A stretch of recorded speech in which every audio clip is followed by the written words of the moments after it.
¿Cómo están? Bienvenidos nuevamente a esta nueva serie de teología bíblica o cómo hacer teología bíblica. Hoy vamos a hablar del tema sobre la relación entre la teología bíblica y la hermenéutica.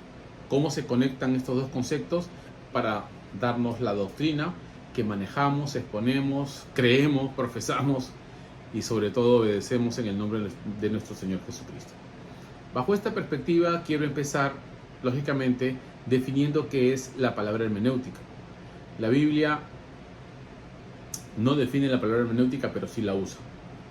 Sí la usa, hay algunos términos que en griego proceden, digamos, de la palabra hermenéutica como interpretar. En algunos casos se indica como traducir.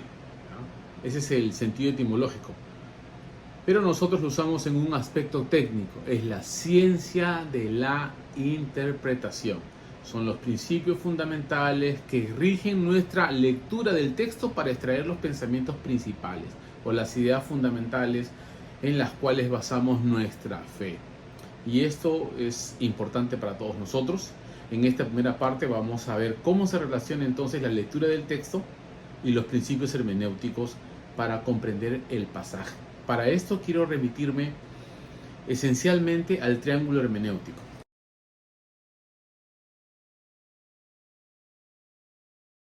¿Qué es el triángulo hermenéutico? Es la relación entre el texto bíblico, el contexto histórico donde se escribió la Biblia y la lectura contemporánea del intérprete presente. Así que estos tres elementos confluyen en la interpretación del texto. Primero, ¿qué dice el pasaje? Es la pregunta básica para conocer el texto. Segundo, ¿qué entendieron la audiencia original, o en este caso las personas que escucharon el mensaje? Eso nos da el marco histórico y el uso del vocabulario y el lenguaje y la forma de expresar las ideas en la época. Y tenemos entonces al intérprete, al individuo que hoy lee el pasaje y trata de encontrar las ideas que brotan del pasaje. Y por supuesto debe entender qué dice el texto para luego comprender cómo lo entendía la audiencia original y finalmente para saber qué entiende hoy del pasaje para aplicarlo a su vida. Muy bien, ¿de dónde surgen estos principios hermenéuticos? ¿Quién los creó? ¿Cómo los creó? Pues bueno, los estudiosos de la Biblia encuentran estos principios a partir del texto. El uso de estos principios se ejercían en la lectura del Antiguo Testamento. Y para eso, bueno, hay un pasaje fundamental del libro de Nehemías, capítulo 8, verso 8, donde los sacerdotes leían el pasaje y le daban sentido, o sea, actualizaban el pasaje para la audiencia original. Es interesante ver cómo vemos el proceso de lectura del texto y darle el sentido original para que la audiencia contemporánea que lee documentos antiguos pueda comprender el significado del pensamiento del pasaje. Nosotros vamos a ver cómo se relaciona el triángulo hermenéutico en el libro de los Hechos. En el libro de los Hechos, capítulo 8, se ve un ejemplo clarísimo en el caso de Felipe y el eunuco. Si usted tiene su Biblia, ábrala por favor, nos va a ayudar en este estudio interesante del triángulo hermenéutico. Primero, vamos a ver la experiencia de Felipe. Por supuesto, el Espíritu Santo le habla, lo lleva a un lugar desierto y se encuentra con el eunuco en el camino. Y aquí quiero ver cómo se relacionan las tres preguntas que hemos dicho. ¿Qué dice el pasaje? ¿Qué entendió la audiencia original? Y la tercera pregunta es, ¿qué entiendo yo? Muy bien, en el verso 30 de Hechos capítulo 8, miren cómo surge la pregunta de Felipe. Acudiendo Felipe, le oyó que leía al profeta Isaías. En este caso el eunuco está en su carreta, está en su carrito, y él se acerca al carro y escucha entonces la lectura en voz alta en este caso del etíope, Y miren, en el verso 30, Felipe le oyó que leía al profeta Isaías, o sea, lo estaba leyendo en voz alta. Y vean la pregunta, y dijo, ¿pero entiendes lo que lees? Aquí viene, esta es la tercera pregunta del triángulo hermenéutico. Yo como intérprete contemporáneo, ¿qué entiendo de lo que decía Isaías? Dice, ¿entiendes lo que lees? Para poder comprender yo qué decía Isaías, vamos a ver ahora qué dice el texto. En el verso 32 se señala cuál era el pasaje que leía. El pasaje de la escritura que leía era este: como oveja a la muerte fue llevado, y como cordero mudo delante del que lo trasquila, así no abrió su boca. En su humillación no se le hizo justicia, mas su generación, ¿quién la contará? Porque fue quitada de la tierra su vida. Este pasaje de Isaías se leía y dice, y esta responde a la primera pregunta hermenéutica. ¿Qué dice el texto? ¿Qué está expresando el pasaje? Vean ustedes cómo surge ahora la segunda pregunta, ¿no? Que este es fundamental ahora en el estudio de la hermenéutica. Es fundamental. La segunda pregunta se ve en el versículo 34. Respondiendo el eunuco dijo a Felipe, te ruego que me digas, ¿de quién dice el profeta esto? ¿De sí mismo o de algún otro? Y él pues señala qué entendía la audiencia original. Una cosa es lo que dice el texto, pero ¿qué entendía Felipe? ¿Ya? O la audiencia original en ese instante. ¿Estaban entendiendo que la profecía hablaba sobre el propio Isaías o estaba hablando directamente de otra persona? Entonces vemos cómo las tres preguntas surgen dentro de esta experiencia de la evangelización de Felipe y el eunuco. Muy bien. Aquí queremos resaltar entonces que los principios hermenéuticos brotan de la Escritura. No es una invención nuestra. Es parte del desarrollo del pensamiento del estudio bíblico y cómo ellos comprendían la lectura a través del ejercicio de preguntas básicas. Ahora se ha convertido en una técnica, por eso la hermenéutica es una ciencia. Es la ciencia de interpretar el pensamiento de un individuo y tratar de transmitir la idea tal como él la comunicó. Nosotros tenemos esa idea ahora y queremos y deseamos entonces que estos principios hermenéuticos sean la base de nuestra doctrina, ¿ya? Porque ahora pasa el examen de las doctrinas para ver si proceden de la Escritura o no. La hermenéutica nos ayuda a regular qué doctrina procede de la Escritura y qué doctrina no procede de la Escritura. Y con estas tres simples preguntas que dice el texto, porque nos basamos en el pensamiento que brota del texto, no nos basamos en nuestras propias ideas. Tampoco introducimos nuestros pensamientos al texto. ¿Qué entiendo yo? Y trato de presionar al texto para introducir mis pensamientos.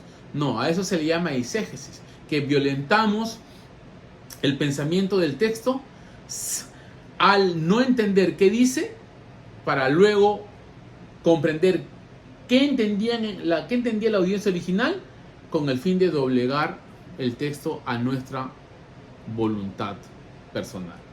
Les doy un ejemplo de la teología católica. La teología católica tiene este principio hermenéutico. Aprende lo que has de creer y luego encuéntralo en la Biblia. Vean ustedes cómo esto violenta el pasaje. ¿Por qué? Porque tú aprendes lo que has de creer y tú vas a hallarlo en el pasaje. Y les doy un ejemplo de Juan capítulo 2. ¿Ya? Ustedes saben que en Juan capítulo 2 se habla de las bodas de Caná. Y las bodas de Caná reflejan en este caso no solo el respaldo al matrimonio instituido por Dios, sino el inicio del ministerio de Cristo con milagros. Porque las bodas de Caná tienen como fin explicarnos cuál fue el primer milagro de Jesús. ¿Ya? ¿Cuál fue y si ustedes leen todo el pasaje, van a darse cuenta que en Juan capítulo 2, verso 8 dice lo siguiente: este principio de señales hizo Jesús en Caná de Galilea. O sea, convertir el agua en vino fue el primer milagro de Jesús. La pregunta es, ¿María sabía entonces que Jesús podía hacer milagros? No. ¿Alguna vez María había conocido que Jesús hacía milagros? No. Y aquí queremos ser claros y directos. El principio hermenéutico que ellos utilizan les hacen introducir la idea de que en las bodas de Caná, María es la corredentora, porque indica a la gente lo que tienen que hacer para que Jesús haga un milagro. Es la intermediaria. Esa es una doctrina que violenta el pasaje, porque el pasaje no está queriendo poner a María como la corredentora, ¿no? Como la intermediaria que nos lleva a Jesús, sino más bien quiere señalar que su mamá, al buscar, digamos, una solución a la falta de vino, recurre a Jesús. Y Jesús empieza su ministerio con señales a través de este milagro. Eso quiere enseñar el pasaje. Así que una sana hermenéutica nos facilita entonces comprender las ideas del pasaje tal y como Dios las comunicó para movernos en el propósito del pensamiento del texto. ¿Ya? Y si nosotros no respetamos qué dice el texto y no nos interesa qué entendió la audiencia original, vamos a introducir nuestras ideas al pasaje, vamos a violentarlo. En este caso, vamos a ¿qué? A hacer decir la Biblia lo que a nosotros nos parece.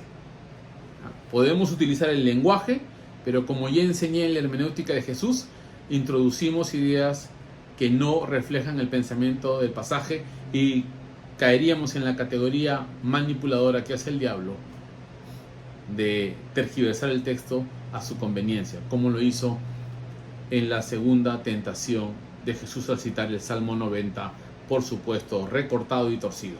Así que esa norma hermenéutica de no respetar qué dice el texto, de no respetar qué entendía la audiencia original para introducir mis ideas, no va a dar una doctrina sana.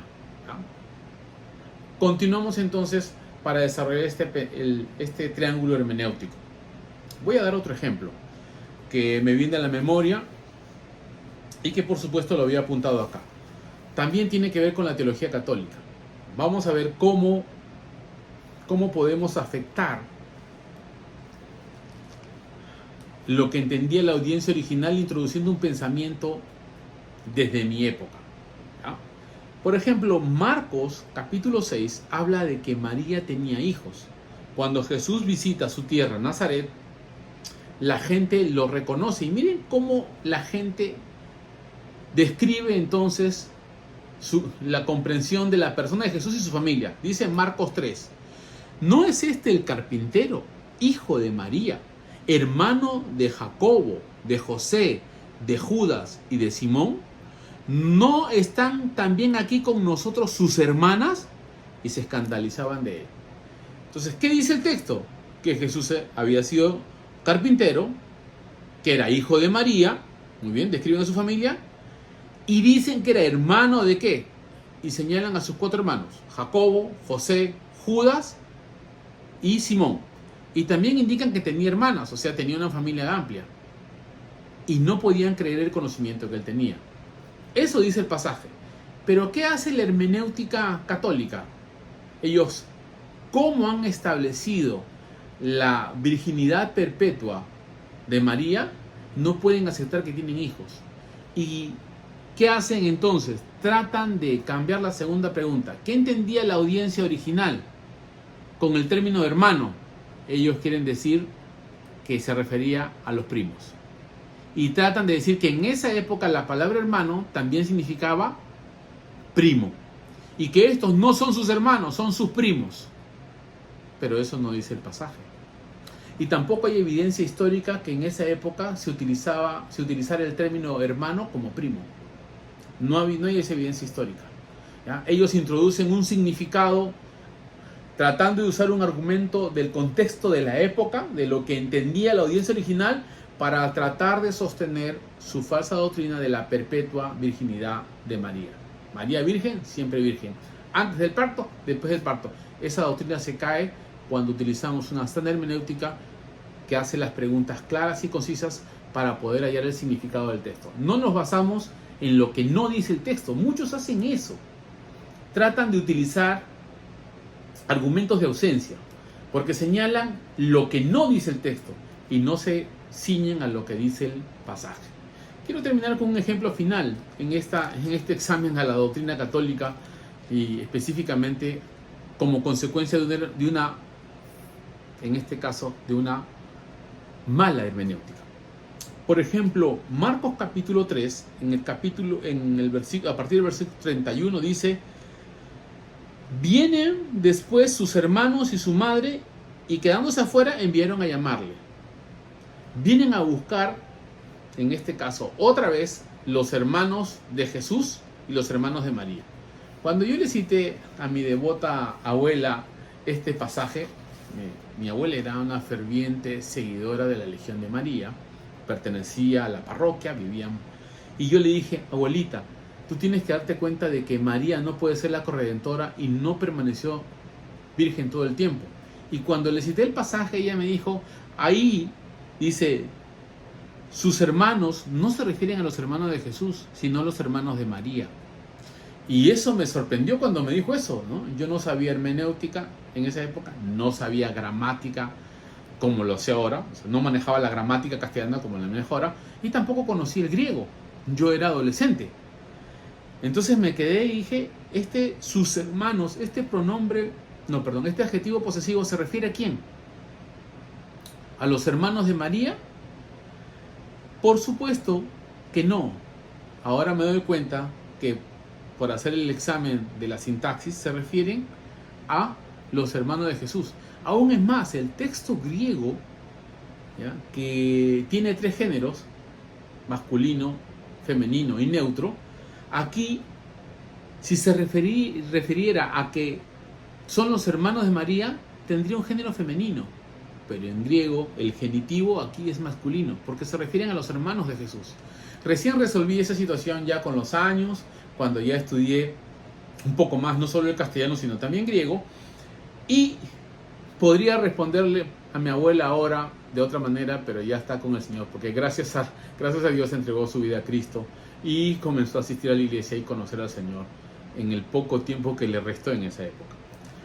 Pero nosotros ahora podemos aplicar esas verdades de qué dice el pasaje, qué entendió la audiencia original y qué entiendo yo, para poder tener una doctrina específica. No puede haber una sana doctrina si no hay una sana hermenéutica que brote entonces de la forma de aplicar los principios a las verdades del texto. Como ustedes ven, el triángulo hermenéutico no surge de nuestra imaginación, surge del uso que hacían los apóstoles y los profetas del Antiguo Testamento para leer la Biblia, de tal manera de que expresen el pensamiento del pasaje. Por ejemplo, Jeremías 8:8 señala el mal uso hermenéutico que hacen los escribas. Dice que los escribas han corrompido el texto, ¿no? Y lo dice, lo voy a leer mejor para leerlo literalmente, ¿no? Porque aquí esto es clave. En Jeremías 8:8 señala entonces lo siguiente, dice, los leo. Aquí está, ya lo encontré. Jeremías 8:8 dice: ¿cómo decís? Nosotros somos sabios y la ley de Jehová está con nosotros. Ciertamente la ha cambiado en mentira la pluma mentirosa de los escribas. Vean ustedes cómo diferencian lo que dice el texto con la interpretación engañosa que hacen los escribas. Con esto cierro. Debemos tener una sana hermenéutica para poder hacer teología bíblica y tener una sana doctrina. Les agradezco por este tiempo en el examen de la relación de la teología y una buena hermenéutica para tener una doctrina bíblica. Les agradezco de corazón. Dios los bendiga. Nos vemos en el siguiente capítulo. Gracias.